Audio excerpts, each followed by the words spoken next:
Good morning, everyone. I am Good here, morning. Dave Meltzer with Office Hours. Hi, Diane, Luccy. How are you? Great. How are you, David?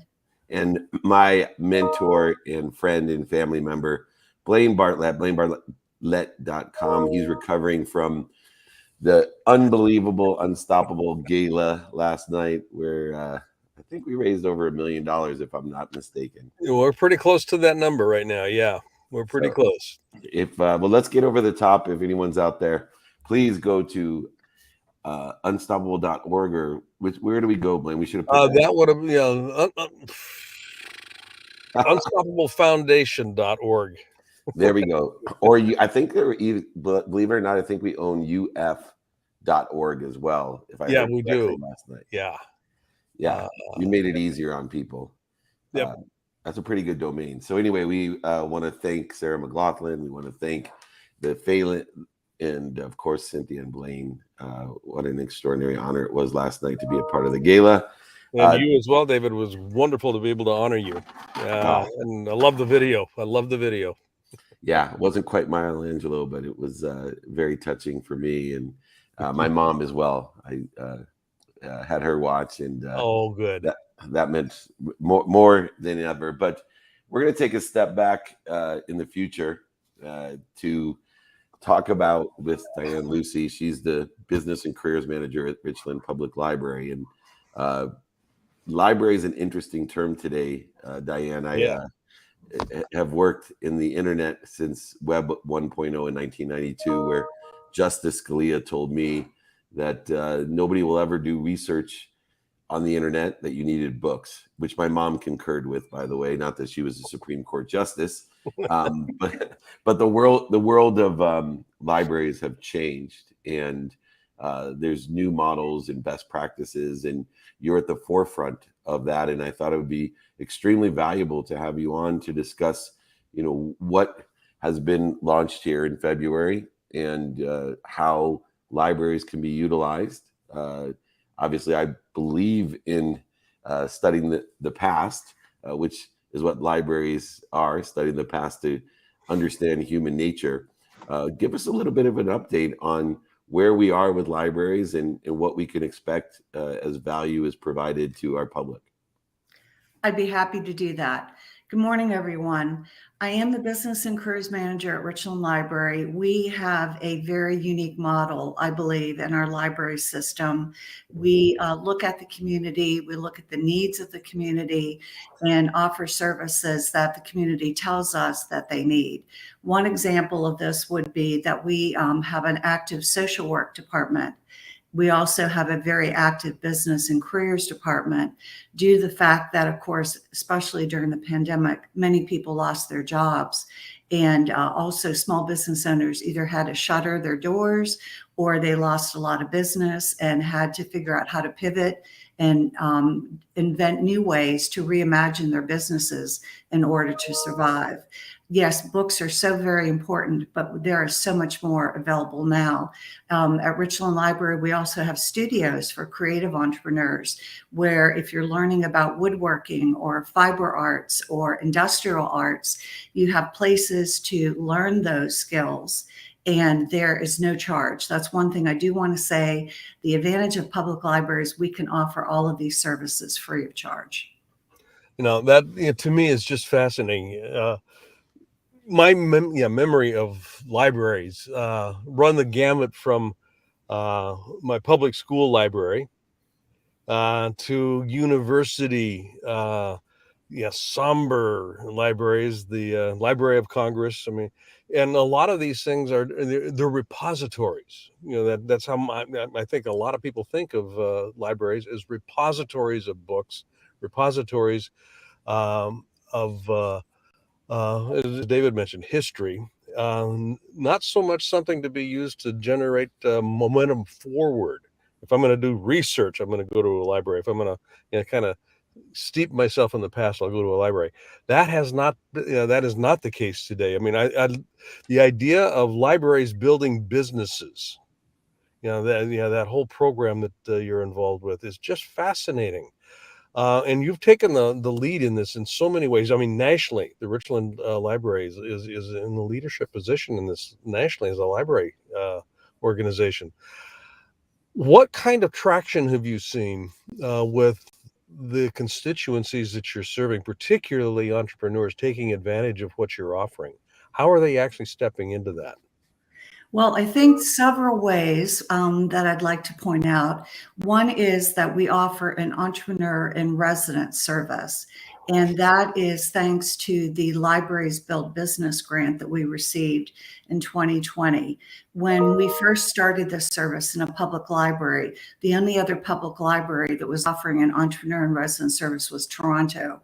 And it's a wonderful thing because from our own community, and they can discuss pain points related to their business. They can talk about strategies. They can also do follow-up appointments. And we also offer targeted programming for these small business owners. Again, it's very important to assess the needs of each small business community. And the thing about it that's wonderful, public libraries have always been considered trusted organizations. So people come to us for many different reasons. And now it's just great to expand these services. And also the other thing we do at Richland Library, we have something called the Entrepreneurial Library of Things. So during the pandemic, when customers were losing their jobs or they were having to, cut down the number of hours that they could offer service, customers could come in with their library card and check out expensive equipment. Initially, we had 4 different types of kits, and now we have over 400 different items that a customer can check out and test before they actually spend their money to purchase. And an interesting story about this, we had 2 young men come in, they were friends, and they both wanted to check out a camera kit. And we're thinking, why do they need 2 cameras? Well, they had been given an opportunity to do photos at a wedding, and they didn't have the money to purchase the cameras. So someone said, okay, well, we're going to give you a chance. It's all about opportunities. And so they did the wedding, they took the photos, the bride and the groom loved the photos, so they got paid. So they returned our cameras and bought their own, and now they're in business. So we have many stories like that.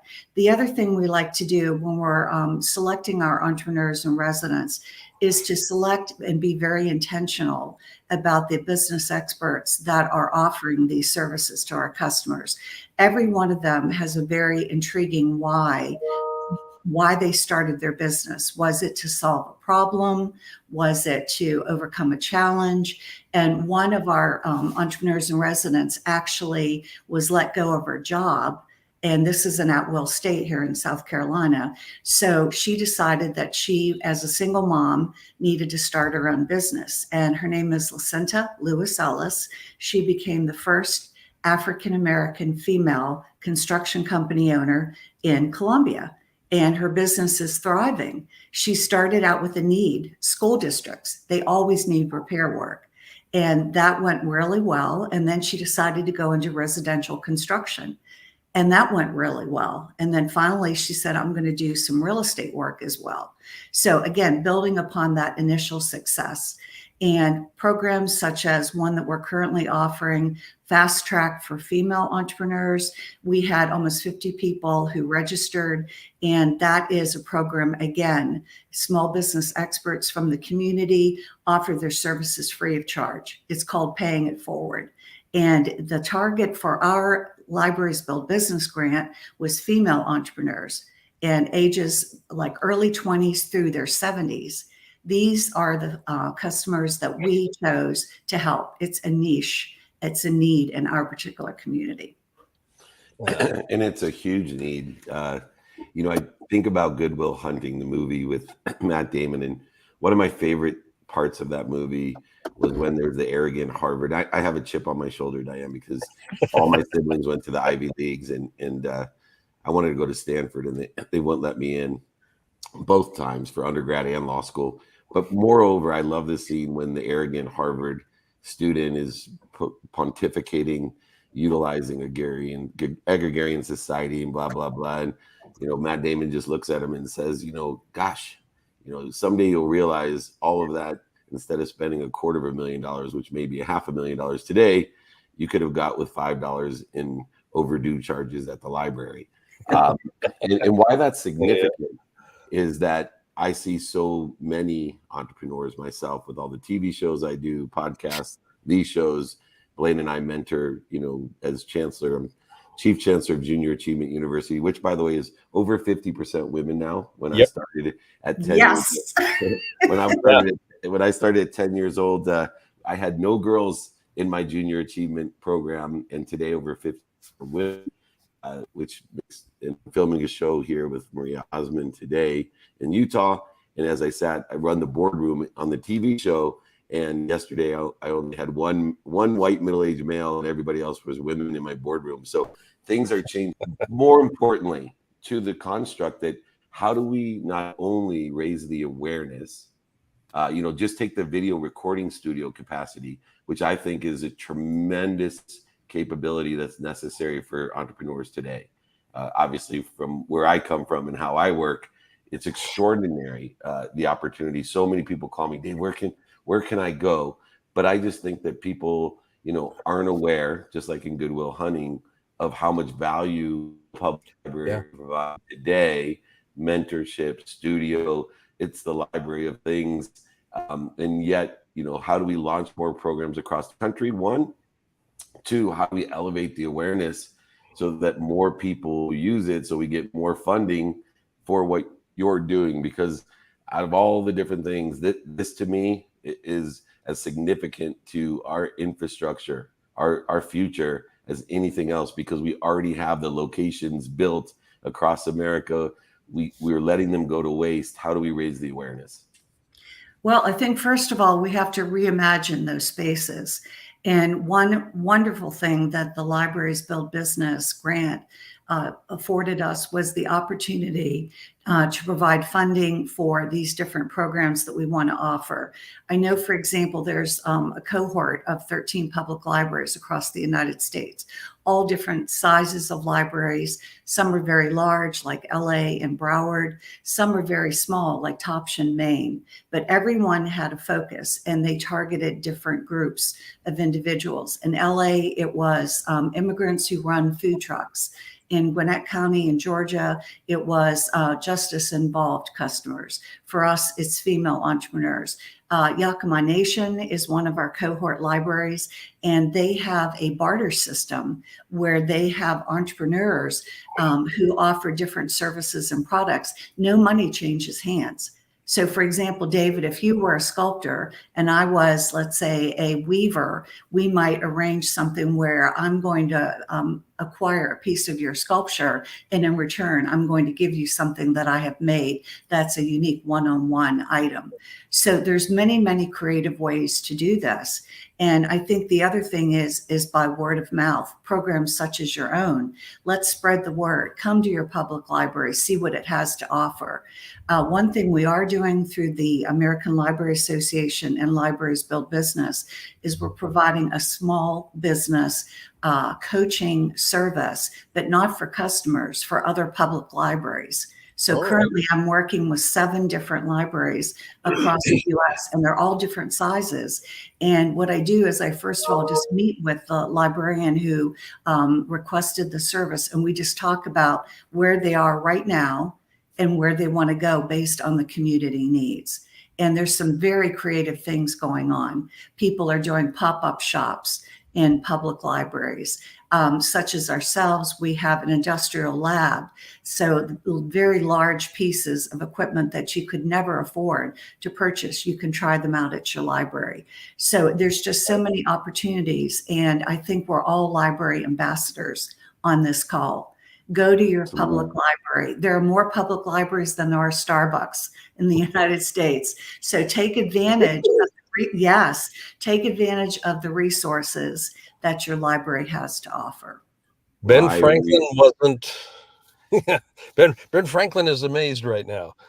Well, I'm going to double the capacity. We're going to drive people to their public libraries. I remember at a young age, my first Wilson disk drive was utilized at the library. The first time I ever went on the internet, it was .edu at the library. And so it's not surprising that we have these capabilities and they're just going unused. So please Visit your local library. Go to ala.org /advocacy/workforce/grant, or, specifically Diane, Luccy here, go to the richlandlibrary.com and /business-careers and research center. But, do your research, find where your libraries are. If there's that many out there, it's easier to find a library than it can't get any better than and it sounds like the new library doesn't shush you as much as they used to with what they offer, the Library of Things. So that's probably another great thing. Thank you, Diane. We'll have you back. We will promote and elevate awareness of all the great things going on at your public library. Thank you for everything you are doing to change our country with the resources that we've already built. I appreciate it. My pleasure. Thank you both. Thank you. Thank you. Lovely having you on. I love this. Thank you so much. Me too. I love your and my faces as we bring guests on and they say something that just obviously, we don't know, but probably most of the world doesn't know. When she's like, well, there's more libraries than Starbucks. I was looking at your face. We both were like, well, come on, that's impossible. Yeah, I've got 17 Starbucks right around this car right now. Exactly. You probably have one in your back seat. I thought that was a spaceship, though. You disappoint me. Anyway, let's. Hey. I don't know what Matt's doing. He's sleeping on the job again. We don't even have a guest here. What's going on? No, There's Guy. Hey. All right. How are you? Guy Bavli. He's the owner of Master of the Mind. And I consider Blaine Bartlett a master of the mind. The one thing we have control of is our mindset, masterofthemind.com. That's true. And it's so interesting because, understanding what has happened in COVID, to me, Blaine, as my mentor, I was talking about how frustrated I was that so many of the people that I was coaching, Guy, kept saying, oh, these uncertain times. So, and I'm like, what world, Blaine, am I missing? Why do so many people think there's more uncertainty? Because everything's uncertain about the future. There's just an accelerated uncertainty. And so I said, Blaine, what advice should I do? And the first thing he said is look at what you have control of. And together we collaborated and coordinated as we normally do and said, obviously we have control of our mindset.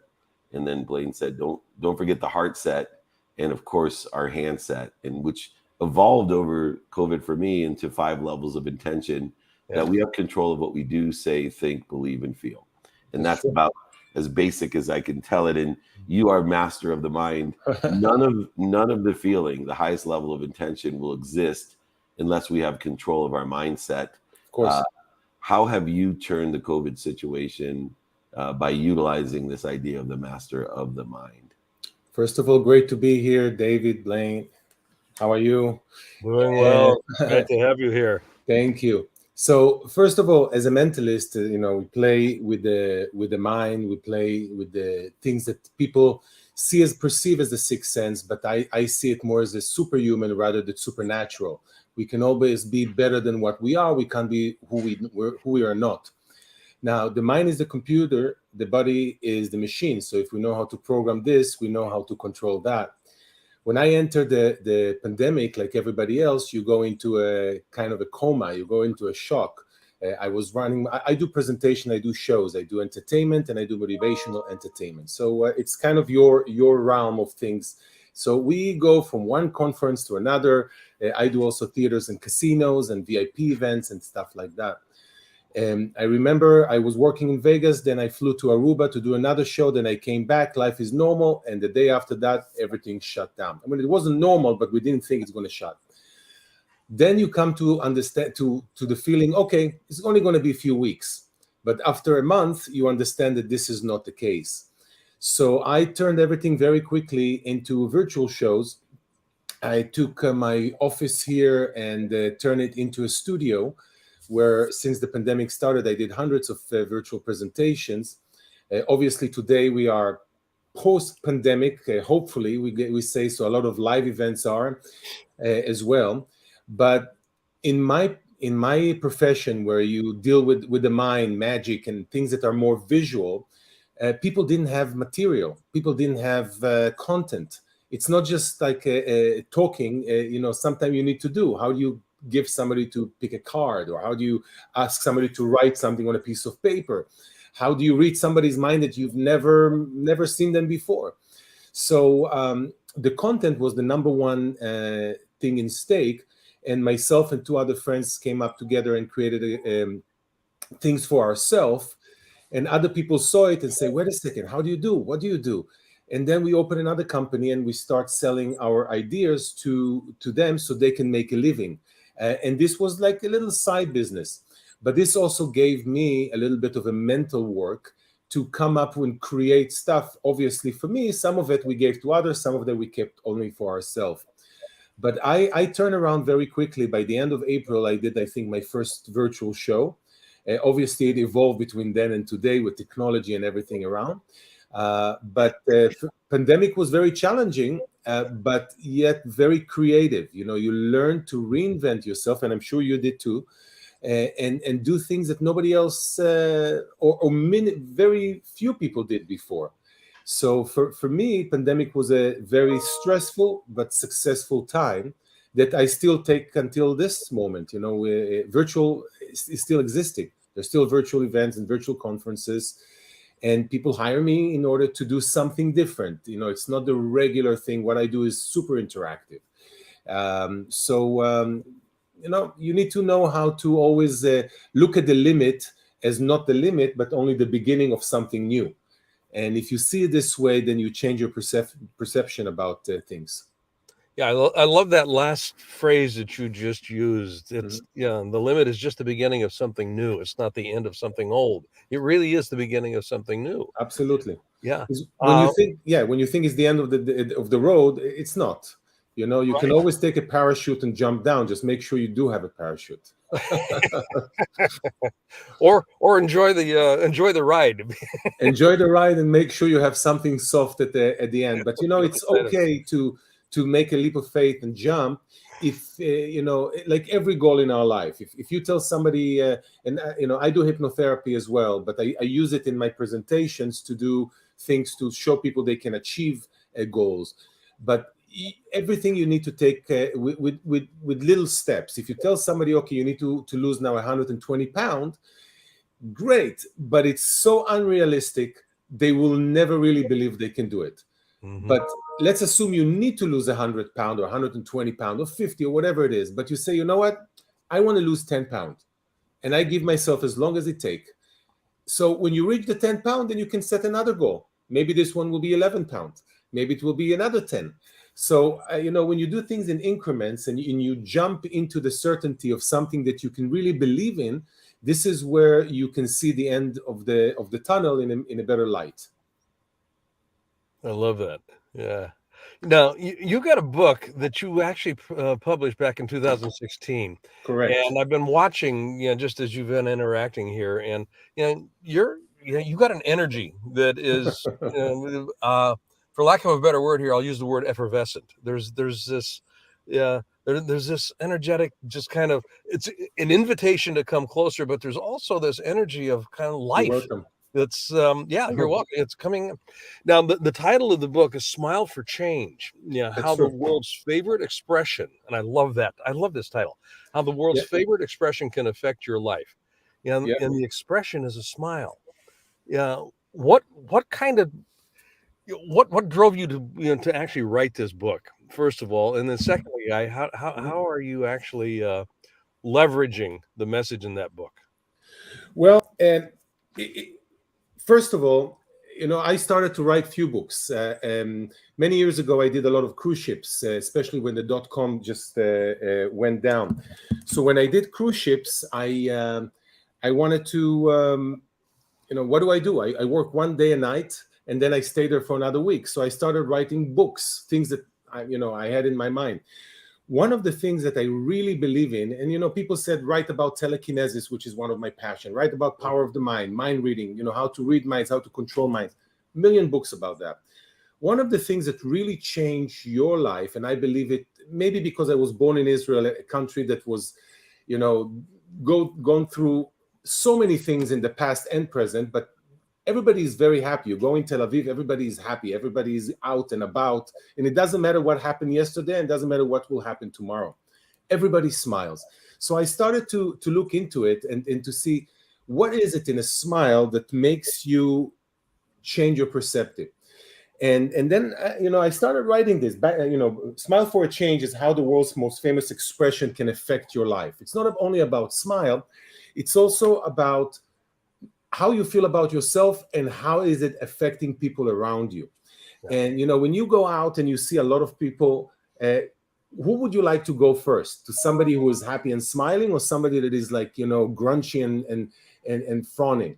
Obviously, you will be attracted more to the positive energy. We all like magnets to positive energies.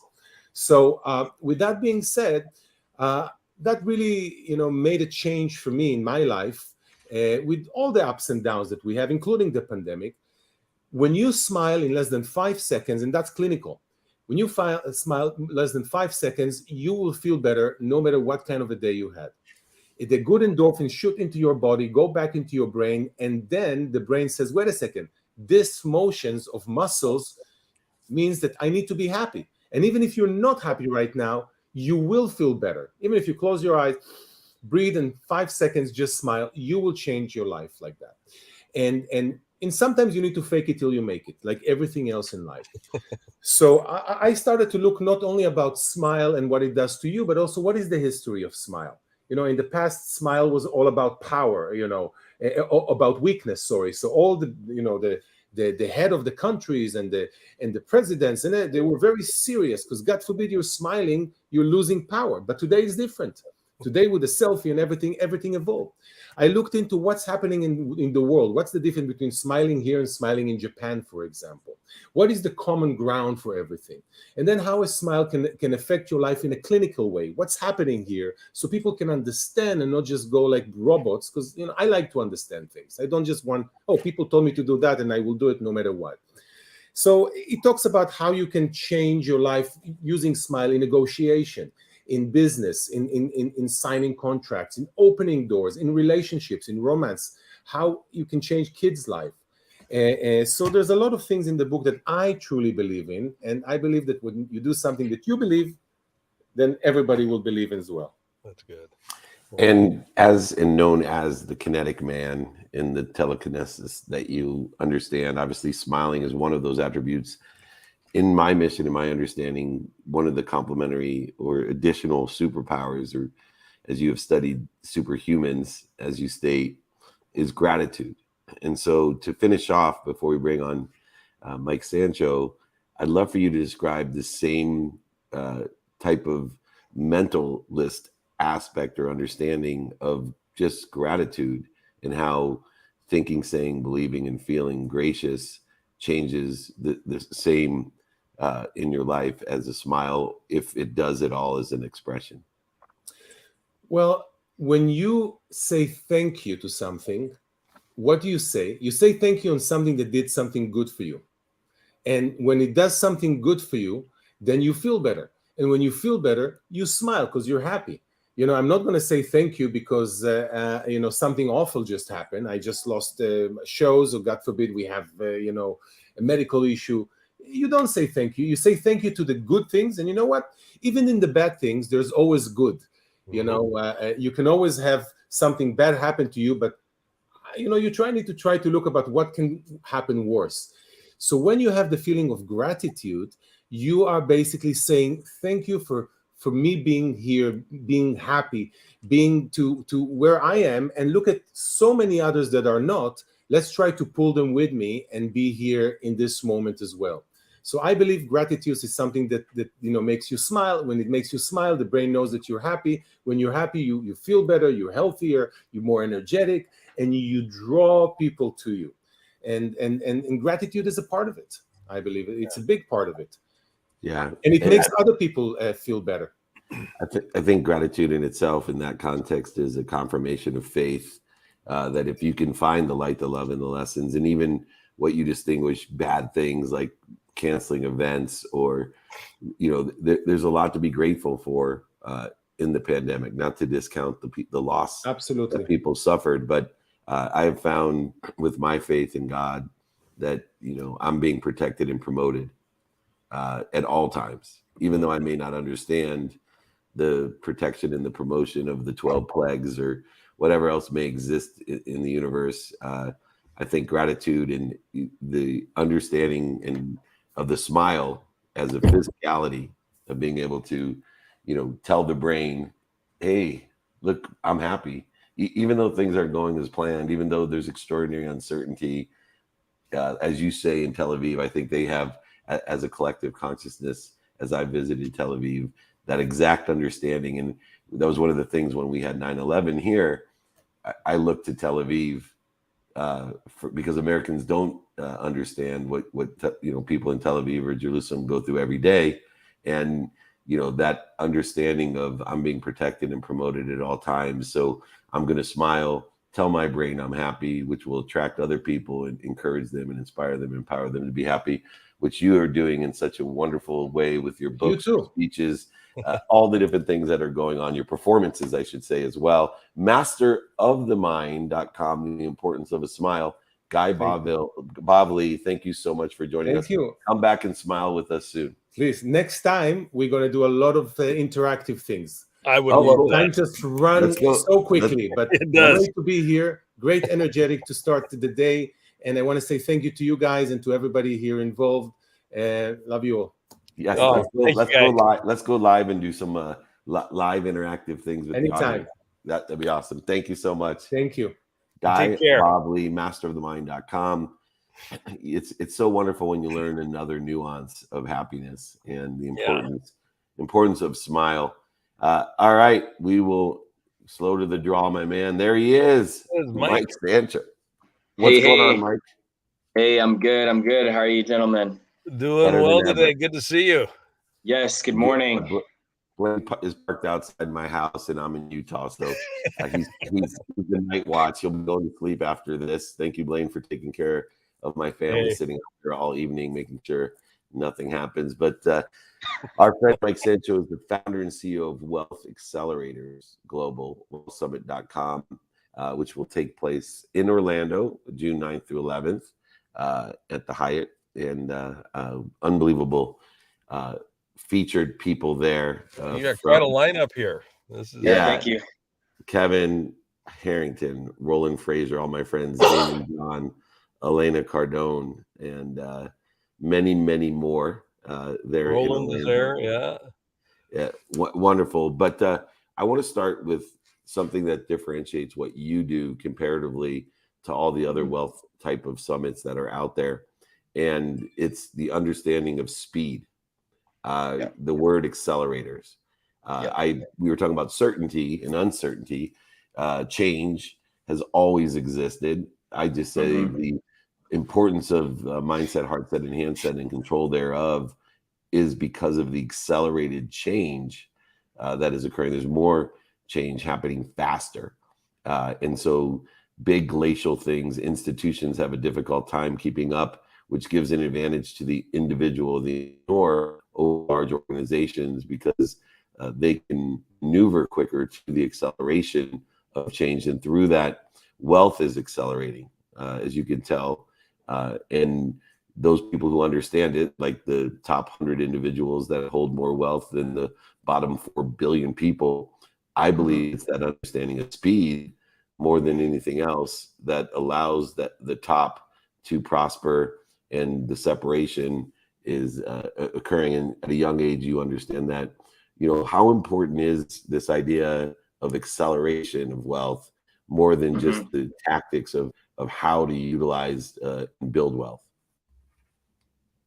Yeah. That's a really good question, Dave. And I think the acceleration factor is extremely, extremely important. A lot of us have probably heard success loves speed, and I definitely think that it's the same with wealth, and especially with all the change that's happening and what you're talking about. It's really important. I think there's two main factors that come with the speed of accelerating wealth, and one of those is the compounding, right? It's compounding your assets. A lot of people, with the money that's coming in their life, what they're generating, their active income, a lot of them are putting that into liabilities, and they're not putting it into assets, which are creating cash flow.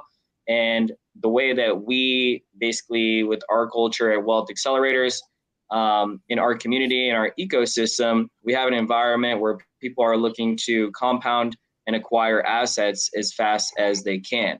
And then the second thing is through diversification, because you're talking about the changing world, how quickly things are changing, the environment. So one of the best ways you can protect yourself is through having diversification. So having assets in different industries, that way you're naturally hedged, or your risk is mitigated through that diversification. So at the conference, we're going to be talking about a variety of different industries and sectors. We're talking about e-com, we're talking about logistics and trucking, we're talking about real estate, the metaverse, blockchain development, and that's another part of change is what's happening with technology and being able to adapt and maneuver really quickly.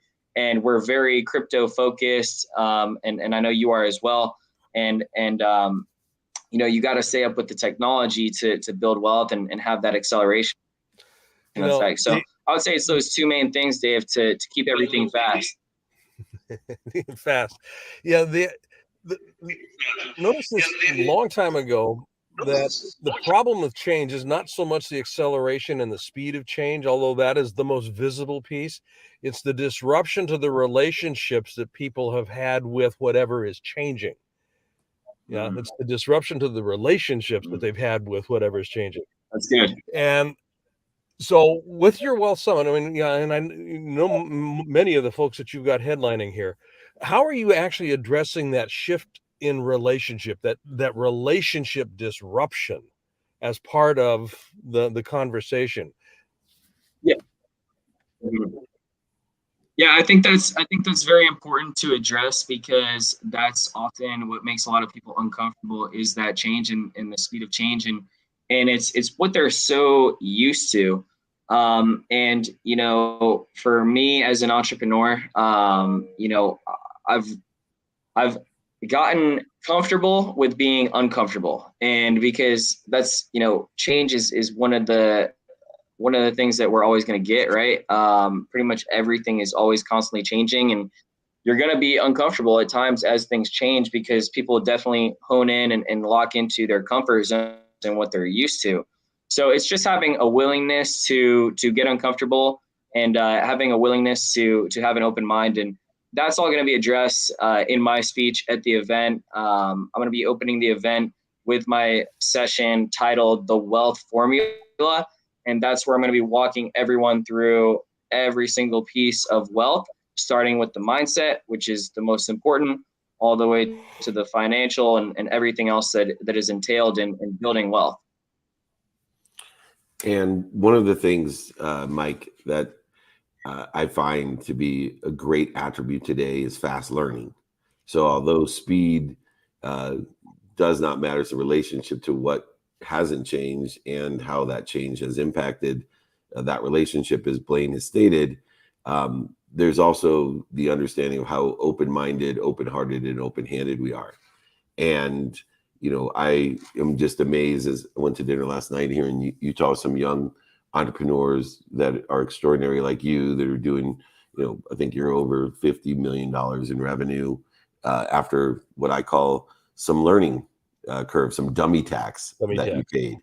And I really, put my money behind entrepreneurs like yourself and support the things that you're doing. And I know Blaine does as well. And we both look forward to participating in your next event after the one you have in June, because we want to talk about that understanding and perspective that there's no overnight successes. It's just there's fast learners. And what determines your success is how quickly you learn, nothing else, because the behavior aggregates on itself. And some people it's 14 years, and some people are successful for 14 years and learn fast and start over 14 years down the road to have another 14 years. So for you, how did you have the mindset? Because you did have, I think, a few false starts, accumulating debt, feeling probably very stressed, but you kept a positive mindset that, look, I'm learning from this. How did you do that? Because I think that's the major inhibitor to young people, is the early failure that they seem to have when they don't understand they're just early lessons. Yeah, I think that's a fantastic question, and one thing that I always kept in mind is that I am young, so I have a lot of time ahead of me, so I'm not super concerned with the failure, and I was always taught to fail quickly, and it's not truly a failure, it's more of a lesson. So when it comes to being a fast learner in business, one of the best ways I would put it is you need to have the ability to pivot really quickly, because you have to be like awake and aware. It's like, if you're on, like, obviously, you're a big sports guy. When you're on the field, when you're playing football or whatever, you got to have your head on a swivel. And same as a business owner. And you have to be watching everywhere and aware of your environment, your surroundings, what's happening, and you got to learn quickly. And if you sometimes you get laid out in the business arena, and you just got to wait, jump up real quick, brush yourself off, and get back in the game. And it's, what did I just learn from that experience? And you keep it rolling. Yeah, Absolutely. that's head on a swivel, which is different than a bobblehead. I'll just kind of put it in that frame. Blaine, real quick, I'd love for you either to ask a question or share your perspective. As you have experienced more than us, and we have kind of an age differential that's almost equal. I sit between you and Mike in our experiences. As you've learned far more lessons and have far more mentors and thought leaders, and read more than Mike and I have combined, when you see a young entrepreneur like Mike, and he doesn't have a perspective of, hey, you got a long road to hoe. I look at Bob Proctor, I look at yourself, and say to myself, whenever I make a mistake, gosh, I'm so lucky. 20 years from now, that's when I'll be, in where Blaine's at, or 40 years from now, that's where I'll be where Bob Proctor was. And it calms me down that I made these mistakes today. For you, how do you mentor someone like Mike, or do you have a question for Mike to illustrate how much time Mike has for that aggregate effect and compound interest of success? That's thank you, David. I was struck by something you said, Michael. Yeah, I'm not too concerned about. Yeah, and you literally said, I'm not too concerned about failure. And I think that is, if there's anything that an entrepreneur needs to actually get their arms around and get their mind around and get their heart around, is that notion. I'm not too concerned about failure. And in this, there's actually going to be a question here for you. The idea of failing has such a pejorative associated with it for many people. You have to disabuse yourself of that. There's nothing inherently wrong with failing. It's just a lesson that I learned when I start embarking on a path that I don't know anything about. I'm gonna be off the path more often than I'm on it. So in that context, in my life, I've been off path more than David has been on path, more than and it just becomes enjoyable to be off path. It really does. It's kind of like, damn, I better get my machete out here again. This is kind of interesting. Yeah. So if I can't find the path, I'll carve a new path. And that's kind of what I've done. So the question I've got then here for you, Michael, at your age, how did you act? Because I didn't get there that quickly. It took me some time to get there. How did you get there at your age? And I don't know exactly how old you are, but I look at you and I can make some assumptions. But how have you managed to get yourself set up to say, literally, and I know that you were grounded when you said this, I'm not too concerned about failure. What kind of led you to that landing point that you're leveraging forward?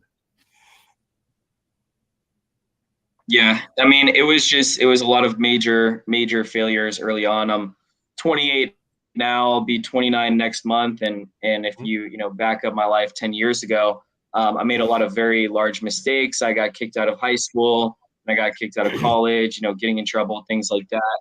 And I had a rock bottom moment in my life.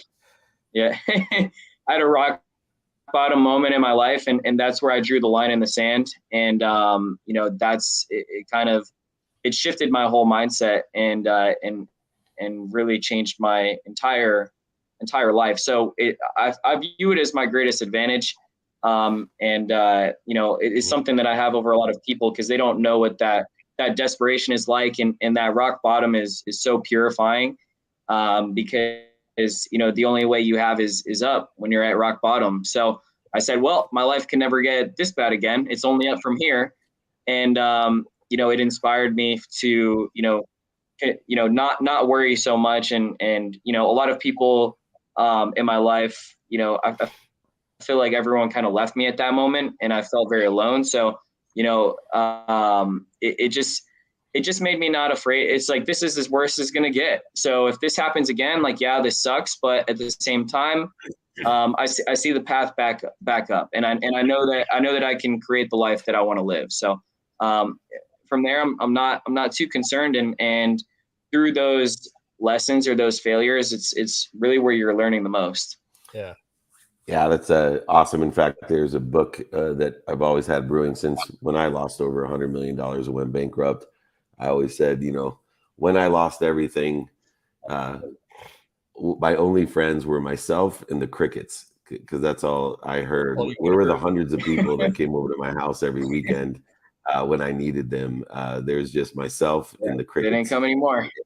Yeah, exactly. Now they're coming back again. And I was like, excuse me, I have a great chain of feeding, and you're not on it. So more importantly, Mike, I hope more people come. We got about a month until your event, the Wealth Summit, June 9th through 11th in Orlando, the alternative investment event of the year. That's for sure. Learning and teaching the acceleration of wealth and energy of wealth. wealthsummit.com.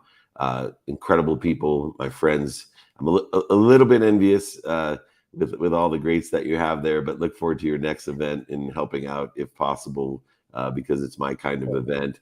And I know our frequency in our neighborhood would love to attend as well. So please join Mike Sancho, wealthsummit.com, extraordinary entrepreneur. If you want to make a lot of money, help a lot of people, and have a lot of fun, join them down in Orlando, June 9th through 11th. Thanks so much for joining us. Great having you on the show, Mike. Thank you, guys. Congrats. Matt's really slow getting the guys in here, but he like cuts them off and kicks them out really fast. So I hope that Mike Sancho does not have a need to be offended. So yeah, there you go. I think he can handle it with the people he has surrounded himself. That neighborhood of Harrington, Fraser, Cardone, and Damon John, not too bad. But more importantly, Blaine, once again, I just want to thank you for several things. One, for everything that you've done for the Unstoppable Foundation and the impact that you're having in the world. But two, I sit here and think about what you are doing for not only me, but for everyone, to take the time at 5 a.m. on the West Coast after a huge gala, which I know is not easy to pull off. And it was so extraordinary. All I got was extreme compliments besides the money that's coming in. And please, everybody, go to uf.org. Please support us. The Procter Gallagher Institute has matched up to $1 million. So every dollar you give is worth $2. Please join us. But to sit outside in your car at 5 a.m. after that means a lot to me, and it does not go unacknowledged. That's who you are. You always show up for me and show up for our community. So I know you didn't have to be here as well, but I really appreciate you doing that. Oh, David. For you, anytime, anything. I mean, this is, I get to connect with you once a week here. Yeah. At least. I mean, so this is not something I just kind of go, hell, it's just another show. No, this is my time with David. That was my feeling when I have to coordinate it around filmings and other things we're doing. So takeaway for the day, though, we had 3 really fantastic people. It was really interesting disparity too. I mean, from something as old, and I mentioned Ben Franklin at the when I was. You didn't know him, did you? Had the idea for the library. You didn't know him, did you? So we got library, and then we've got a wealth summit on the other end, and in between, we've got illusions, and the whole idea of smiling, and there's the thing that really struck out for me, the notion of gratitude. And I kind of got a little bit different take on it today when Ben was talking about smiling. Gratitude is an attractor. Yeah, I mean, there's a magnetism about that I don't think a lot of people really appreciate or understand. And each of our guests today, in some way, talked about the magic of gratitude. Yeah, whether it's the funding grant that the libraries got that made possible a whole, I mean, literally a transformation of in my takeaway of what a library is capable of doing. I never even thought of a library in the way that it was being described today, and yeah, and it was obvious how grateful she was to be able to bring these services. So gratitude is an attractor, and just the way that it was framed in the other two conversations as well. So, and I mean, I look at the time that I've had with you in the last roughly 10 years or so, and I can't believe it's been that long. It's coming up close to that, and how grateful I am, and what that gratitude has attracted, and yeah, I cannot be more grateful for my life at this point in time. And when I look around and I see people like you, who again, I'm so grateful we were able to feature you and honor you in the way we were last night at the gala. That was late coming and well deserved. Just an amazing gift that you are to the planet and to what we're up to. So I want to just acknowledge that, and I'm grateful for that. And I'll just kind of leave it at that. Gratitude is my takeaway today. Well, there's no better takeaway every day. As you know, I believe simplicity in life is the display of understanding, and to clear that interference that we create of complexity. So for me, I have this saying, and it came out today again, as I'm watching and listening to you, to Diane, to Guy, and Mike. And as you said, they just couldn't be more different in what they're doing. And yet, if you're more interested than interesting, yeah, most people, they're so worried about, I have some pretty big guests on my show, as you've been on my TV shows, and even sometimes we look at each other down as we're sitting in studio going, is that really Brett Favre or Cameron Diaz? Like, Dave, how do we do this? This is awesome. But, let's be honest, the Dianes, the Guys, and the Mikes of the world have just as much to offer us if we're more interested. Yeah. If we want to be interesting, it's fun to talk to people and, on TikTok and watch them dance and promote products. But the resources that are available to change your life for the better. Yep. Whether it's your wealth with Mike, whether it's your mindset with Guy, or whether it's just our government that most people complain about providing us extraordinary value for our tax dollars. A podcast studio is not cheap. A video studio, video cameras, starting a business, mentorship. These are expensive things. And people who complain about, the taxes that they spend, go to your public library, go, visit, shadow a naval leadership program, and see where your tax dollars are going and the assets that are available for you if you are more interested than interesting. I got to jump back into the studio. Once again, please send my love to Mary, her family, Cynthia, congratulate her, and please send my gratitude to everyone, and most importantly, you sitting in the spaceship outside my house protecting it. Thank you so much. Okay. And we're having lunch on Saturday. Yes, we are. Yeah. Tell Marie hello from both Cynthia and I. She hosted one of our galas a couple of years back. Yeah, and she's friends with Joe Lake. So yeah, she is. Well, that's how we got connected. And I'm having lunch with Diane Cannon on Monday, so I'm going to tell her hello for you as well. So yes, please. And Julie will remind you on Saturday. Thank you so much. Love you, buddy. All right, everyone. It is Thursday. That means tomorrow we're doing an open-ended question training, open-minded and open-ended question training. David at dmeltzer.com. We're almost at 65,000 or maybe over 65,000 now registered. I think we did pop over that for training. It's free. I've done it over 22 years. If you want that guide before training, just email me, David at dmeltzer.com. I want to thank all our guests and especially Blaine Bartlett and Matt. I appreciate you all. Take care.